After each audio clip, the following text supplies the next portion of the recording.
Oi pessoal, rapidinho, tá? Uma revisão básica do que a gente viu até então para essa nossa avaliação.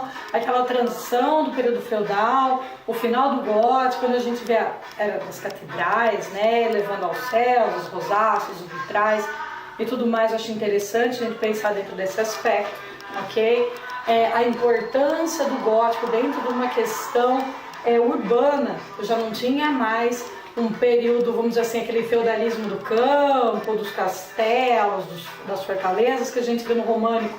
Era uma produção urbana para atender uma demanda social que vinha crescendo nas cidades. Eu precisava ampliar igrejas e passar todo aquele teor psicológico, né? Olha, a luz divina, das rosáceas, dos vitrais que a gente viu, as gárgulas, as quimeras, toda aquela questão também psicológica. Olha, os demônios estão lá fora, a gente espanta eles com algo feio também. Enfim, só entendendo e por que era necessário o uso desse tipo de artefato, vamos assim dizer, né? No período, a população está começando a se distanciar um pouco daquele pensamento teocêntrico. Surgiu uma nova classe social, né? A burguesia, um dos burgos que a gente já viu lá no românico.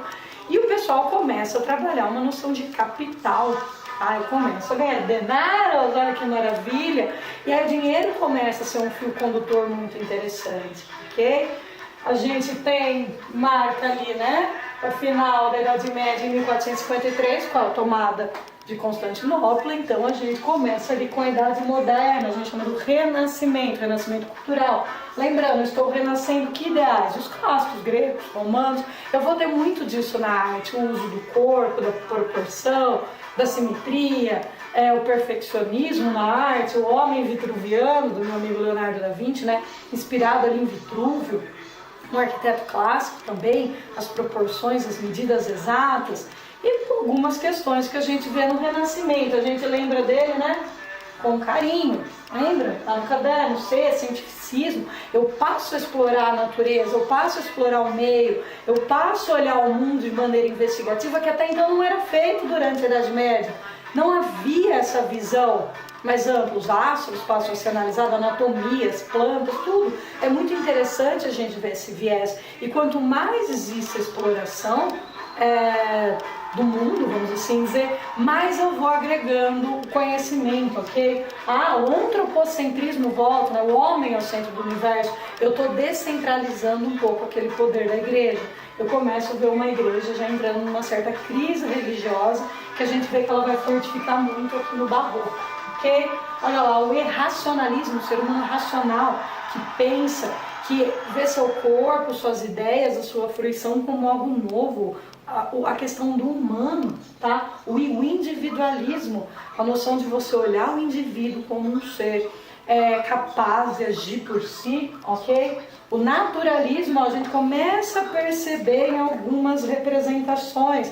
Esse lamento aqui de Cristo morto a gente viu em Ápula, do Giotto, já tem uma certa profundidade. O humanismo aqui também, a noção de morte, ok? Que a gente não tinha ainda presente na figura religiosa durante a Idade Média. Era sempre ou um Cristo pantocrator, ou um Cristo um pouco benevolente em alguns aspectos, mas também um Cristo que mostrava austeridade, ok? Minha gata está passando, se aparecer um rabo, pagou, ok? Não sei fazer edições. Tá? O que mais a gente viu? O humanismo, eu tenho não só figuras santas, eu tenho a dor, eu tenho a lamentação aparecendo. Lembra que a gente falou, né? Desses afrescos, o azul vai sumindo, porque eram técnicas, eram tendências, formas de explorar uma pintura nova ali na arte, ok? O otimismo é a busca pelo novo, é aquela tendência em ter uma arte mais voltada para o ser humano, para as coisas que a gente explora, não só necessariamente as coisas da igreja em si. Estamos comendo fios aqui, não é legal, né? Não só as questões relacionadas à religiosidade, sim também ao ser humano, ok? Mas a gente vê isso muito fortemente também no trabalho aqui do lindíssimo do Michelangelo, os cópios, né, o teto da Capela Sistina, amplamente criticado porque ele traz essa temática greco-romana, né, os corpos perfeitos.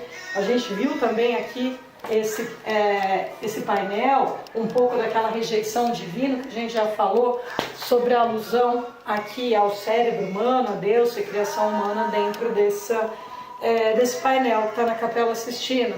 A gente viu também um pouco do... ninguém nunca viu essa, né? A Mona Lisa, por que a gente vê a importância? Todo aquele experimento, a ciência, buscou ali a ideia do esfumato, um pouco mais do naturalismo em representação da figura humana. A gente entende o Renascimento por um período de amplas descobertas, ok? Renascimento cultural. Foi um período interessantíssimo da arte, da literatura, da música também. William Shakespeare, meu nome ali dentro do Renascimento, é importante a gente salientar na literatura, ok? E aí a gente começa a ver essa transição. Em 1517, a gente teve aí o Lutero, né, protestando contra a igreja, sobre toda aquela austeridade, toda aquela... as exigências da igreja que se via começando a enfraquecer, a venda de indulgências que era muito forte, isso começa a incomodar. E o Lutero tenta, de início, um diálogo com a igreja, que não foi permitido, ele estabelece lá as 96 leis, enfim, e começa ali, mais uma vez, uma crise religiosa, tá? Uma separação. Eu tenho agora os católicos, eu tenho os protestantes. Separações geram drama, ok? Drama geram conflitos, e a gente vê, são duas questões extremamente muito bem abordadas dentro do barroco. Eu tenho drama e eu tenho conflito, eu tenho a luz, eu tenho a sombra, eu tenho as ambiguidades, a forma com que a obra barroca é organizada, né? De forma assimétrica, olha a luz, a sombra, essa questão obscura. Caravaggio é um nome importante, representações ligadas também à igreja, porque o barroco foi uma arte também financiada pela Igreja Católica com a Contra-Reforma. A gente não esquece desse detalhe, ok? O ápice do desenvolvimento artístico iconográfico do ser humano se dá no barroco, tá? O artista gostava do barroco, era um período de descobertas, de grande entusiasmo também, porém, historicamente não um período muito fácil, a igreja tentando estabelecer novamente uma Santa Inquisição e uma população que já havia aprendido a ser antropocêntrica, vivendo aquele dilema, tá? Então o barroco traz isso, essa ambiguidade através de contrastes, de expressões. Lembra o Davi renascentista do Michelangelo, cozinha renascentista, o Davi do Bernini, todo aquele movimento seco, ok? A gente não esquece. Barroco, movimento, drama, luz, sombra, tá? Rapidinho, só para a gente dar aquela relembrada. Usem o caderno, apoiem as imagens também que a gente tem ali nos slides, tem alguns textos também que ajudam, mas basicamente o caderno, ok? E a cabecinha linda de vocês. Um beijo, qualquer coisa é só chamar.